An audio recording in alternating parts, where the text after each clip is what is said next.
નમસ્કાર વિદ્યાર્થી મિત્રો, એસવી એજ્યુકેશનમાં આપનું હાર્દિક સ્વાગત છે। આજે આપણે ધોરણ 8 સામાજિક વિજ્ઞાન વિષયમાં પાઠ નંબર 2 ભારતમાં બ્રિટિશ શાસન ઈસવીસન 1757 થી ઈસવીસન 1857 સુધીનો સમયગાળો એના વિશે આજે આપણે અભ્યાસ કરીશું। તેમાં આજે આપણે પાર્ટ 1 નો અભ્યાસ કરવાના છીએ। તો પ્લાસીનું યુદ્ધ પછી મીર જાફરને હટાવીને અંગ્રેજોએ મીર કાસિમને નવાબ બનાવ્યો। તો પ્લાસીનું યુદ્ધ ઈસવીસન 1757માં થયું। આ પ્લાસીના યુદ્ધ પછી મીર જાફરને બંગાળની ગાદી પરથી હટાવી દેવામાં આવ્યો અને એનો જમાઈ મીર કાસિમને નવાબ બનાવવામાં આવ્યો। તો આ એક વાક્યનો જવાબ હશે। કયા યુદ્ધ પછી મીર જાફરને હટાવીને અંગ્રેજોએ મીર કાસિમને નવાબ બનાવ્યો? તો મીર જાફરને હટાવીને મીર કાસિમને નવાબ બનાવ્યો। પણ તેના શાસનમાં બંગાળમાં કરમુક્ત ખાનગી વેપાર કરવાની બાબતમાં અંગ્રેજોએ તેની સામે વાકું પડ્યું। તો મીર જાફરને હટાવીને મીર કાસિમને નવાબ તો બનાવી દીધો, પરંતુ એ મીર કાસિમના શાસન દરમિયાન બંગાળમાં કરમુક્ત ખાનગી વેપાર કરવા માટે અંગ્રેજોને તકલીફ ઊભી થઈ અને આથી અંગ્રેજોએ તેની સામે યુદ્ધ કર્યું। કોની સામે યુદ્ધ કર્યું? મીર કાસિમ સામે। બક્સરના આ યુદ્ધમાં અંગ્રેજોની જીત થઈ। 1764માં બક્સરનું યુદ્ધ થયું, જે યુદ્ધમાં અંગ્રેજોની જીત થઈ। ત્યારબાદ ક્લાઇવે અવધના નવાબ અને મુઘલ બાદશાહ સાથે સંધિ કરી લીધી। 1764માં બક્સરના યુદ્ધ પછી ક્લાઇવે અવધના જે નવાબ હતા એમની સાથે અને મુઘલ બાદશાહ સાથે સંધિ કરી। સંધિ મુજબ અવધના નવાબે કંપનીને 50 લાખ રૂપિયા આપવાનું સ્વીકાર્યું। કે જે સંધિ કરવામાં આવી એ પ્રમાણે અવધના નવાબે કંપનીને 50 લાખ રૂપિયા આપવાનું કબૂલ કર્યું અને મુઘલ બાદશાહ શાહ આલમ બીજાને કંપની વાર્ષિક 26 લાખની ખંડણી આપે અને તેના બદલામાં બંગાળ, બિહાર અને ઓડિશાની દીવાની સત્તા આપવાની હતી। કે મુઘલ બાદશાહ શાહ આલમ બીજાને કંપની તરફથી વર્ષની અંદર 26 લાખની ખંડણી આપવામાં આવતી અને તેના બદલામાં એમને બંગાળા, બિહાર અને ઓડિશાની દીવાની સત્તાઓ આપવાની હતી।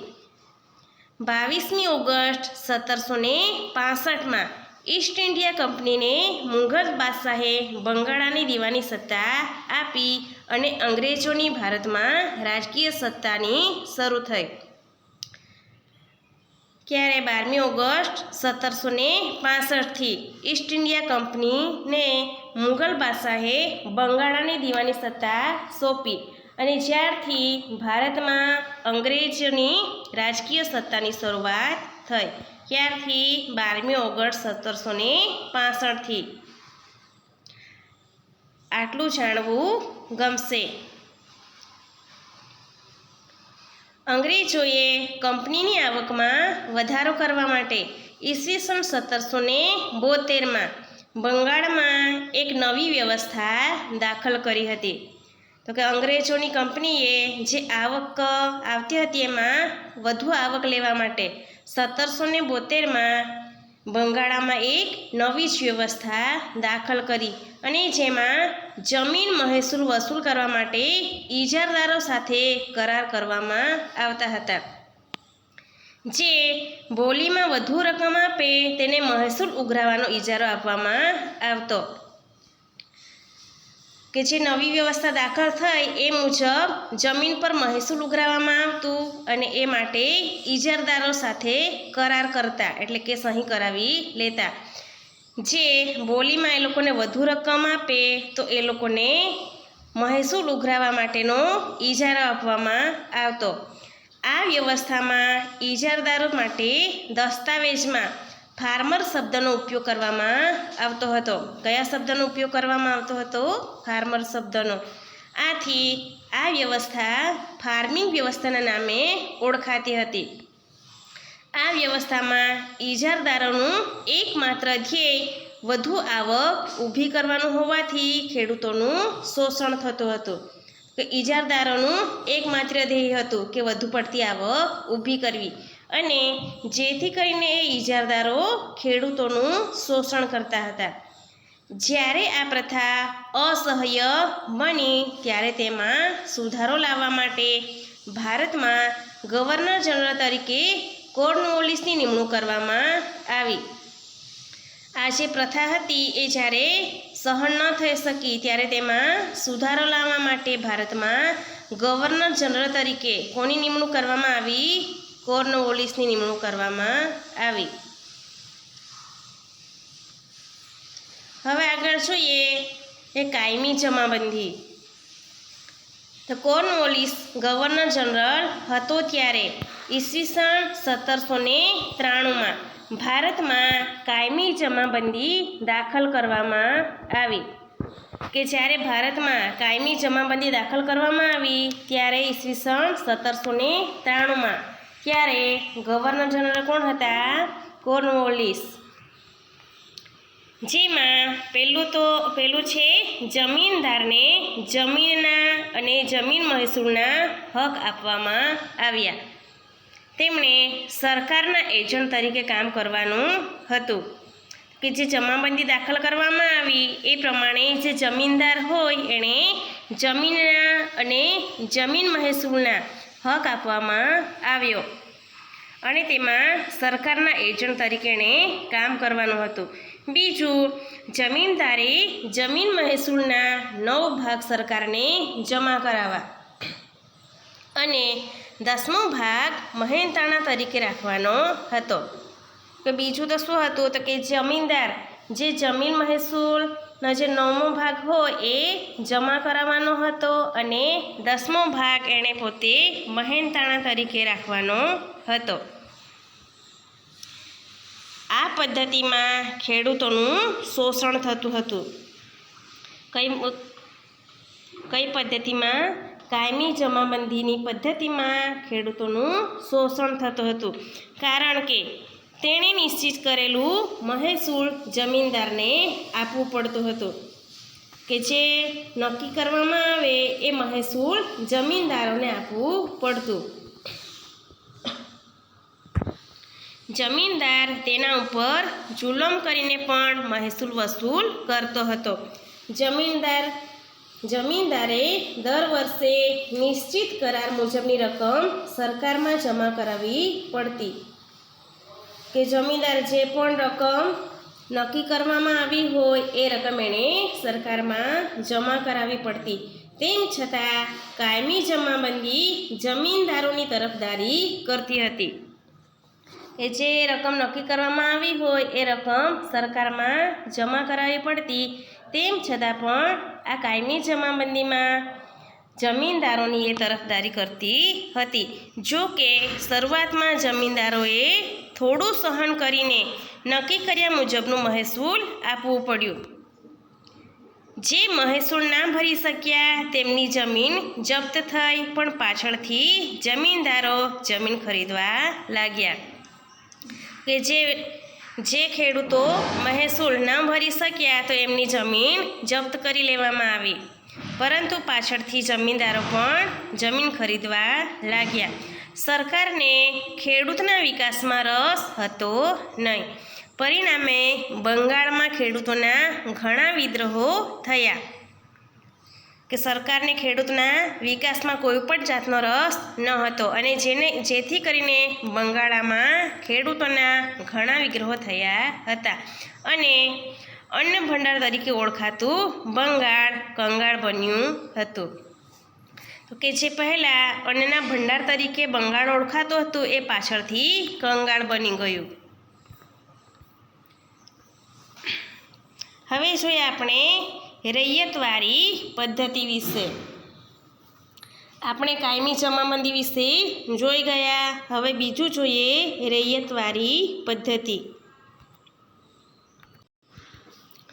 19મી સદીની શરૂઆતમાં ઈસવીસન 1820માં મુંબઈ અને મદ્રાસ, જે હાલમાં ચેન્નઈ, પ્રાંતોમાં રૈયતવારી પદ્ધતિ લાગુ કરવામાં આવી હતી. કઈ સદીમાં? 19મી સદીની શરૂઆતમાં, એટલે કે ઈસવીસન 1820માં. કયા કયા વિસ્તારોમાં?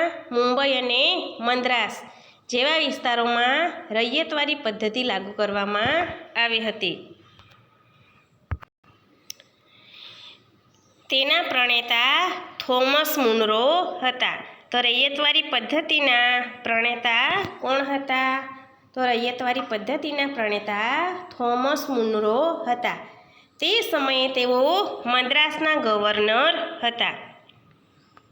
કે થોમસ મુનરો એ રૈયતવારી પદ્ધતિના પ્રણેતા હતા અને જે સમયે લાગુ પાડવામાં આવી એટલે કે 1820માં, તે સમયે તેઓ મદ્રાસના ગવર્નર હતા. આ પદ્ધતિમાં જમીન ખેડનારને જમીનનો માલિક બનાવવામાં આવ્યો હતો. તો કઈ પદ્ધતિ પ્રમાણે જમીન ખેડનારને જમીનનો માલિક બનાવવામાં આવ્યો હતો? તો રૈયતવારી પદ્ધતિ પ્રમાણે જે જમીન ખેડનાર હોય એને જમીનનો માલિક બનાવવામાં આવ્યો હતો. સરકારની શરત મુજબ ખેડૂતે જમીન મહેસૂલ ચૂકવવાનું હતું.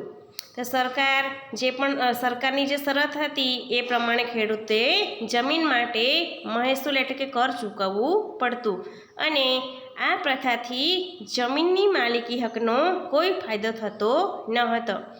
કે મહેસૂલ ચૂકવવું પડતું, જેથી કરીને આ પ્રથાથી પણ જમીનની માલિકી હકનો કોઈ ફાયદો ખેડૂતોને થતો હતો નહીં. તેના કારણો આ મુજબ હતા કે જમીનનું વધારે પડતું મહેસૂલ અને બીજું છે સરકાર ઈચ્છે ત્યારે જમીન મહેસૂલમાં વધારો કરવાનો હક ધરાવતી હતી. કે કયા કારણોસર ખેડૂતોને કોઈ પણ જાતનો ફાયદો નહોતો થતો? તો એમાં પહેલું છે જમીનનું વધારે પડતું મહેસૂલ એટલે કે વધારે પડતો કર ઉઘરાવાતો. બીજું તો કે જ્યારે પણ સરકાર ઈચ્છે તો ત્યારે એ કરમાં વધારો કરી શકવાનો હક ધરાવતી હતી. ત્રીજું, કોઈ પણ સ્થિતિમાં અનાજ ન પાકે કે નાશ પામે તો પણ રૈયતે જમીન મહેસૂલ તો આપવું જ પડતું હતું. તો કે કોઈ પણ સ્થિતિ હોય, અનાજ પાકે કે ન પાકે તો પણ ખેડૂતે કર તો આપવો જ પડતો. તો કે આ 3 કારણોસર ખેડૂતોને કોઈ પણ જાતનો ફાયદો થતો હતો નહીં. હવે જોઈએ આપણે આગળ ત્રીજું છે મહાલવારી પદ્ધતિ વિશે.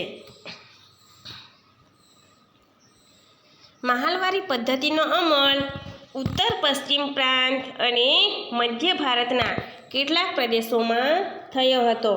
તો મહાલવારી પદ્ધતિનો અમલ કયા કયા પ્રાંતોમાં થયો હતો? ઉત્તર પશ્ચિમના પ્રાંત એટલે કે વિસ્તારોમાં અને મધ્ય ભારતના કેટલાક પ્રદેશોમાં એનો અમલ થયો હતો. હોર્ટ મેકેન્જી નામના અંગ્રેજ અધિકારીએ ઈસવીસન 1822માં મહાલવારી પદ્ધતિ અમલમાં દાખલ કરી. તો મહાલવારી પદ્ધતિ કોણે દાખલ કરી હતી અને ક્યારે? તો ઈસવીસન 1822માં હોર્ટ મેકેન્જી નામના અંગ્રેજ અધિકારીએ મહાલવારી પદ્ધતિ દાખલ કરી હતી.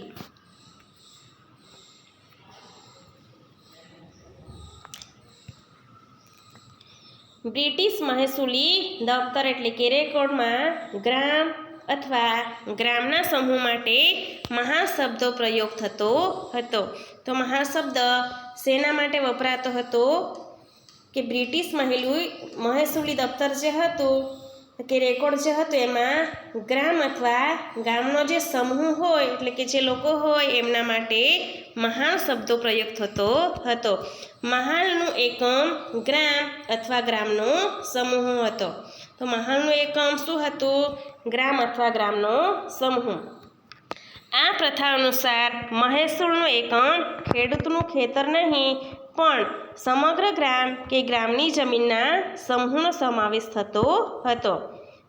તો મહાલવારી પદ્ધતિ પ્રમાણે મહેસૂલનું એકમ એ ખેડૂતનું ખેતર ગણાતું હતું નહીં, પરંતુ આખું ગામ કે ગામની જમીનના સમૂહનો એમાં સમાવેશ થતો હતો.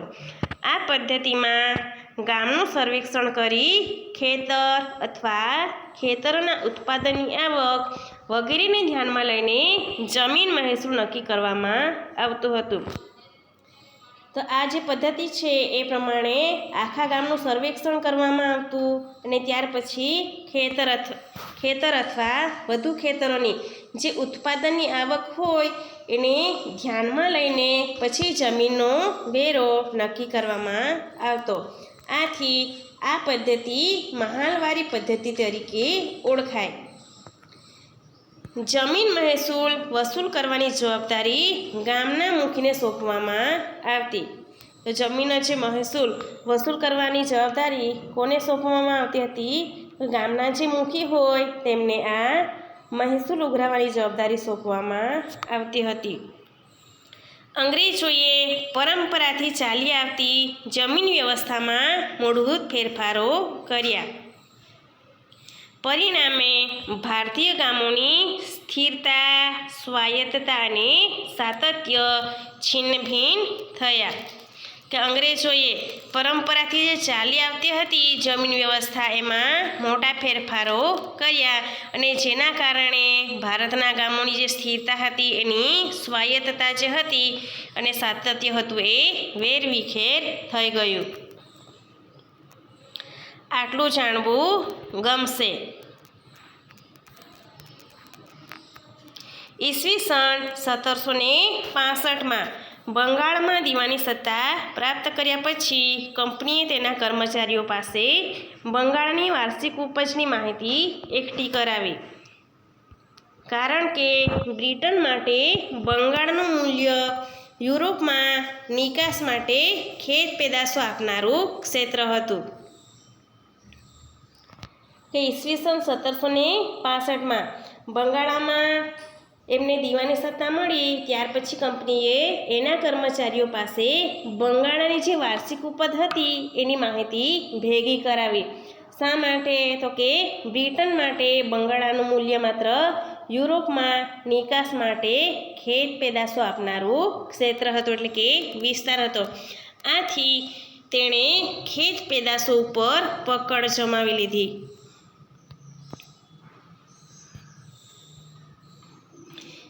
આજે આપણે ભણી ગયા કાયમી જમાબંધી વિશે. ત્યાર પછી આપણે જોયું રૈયતવારી પદ્ધતિ વિશે. ત્યાર પછી જોયું મહાલવારી પદ્ધતિ વિશે. હવે આપણે નેક્સ્ટ પીરિયડમાં આગળ વધુ અભ્યાસ કરીશું.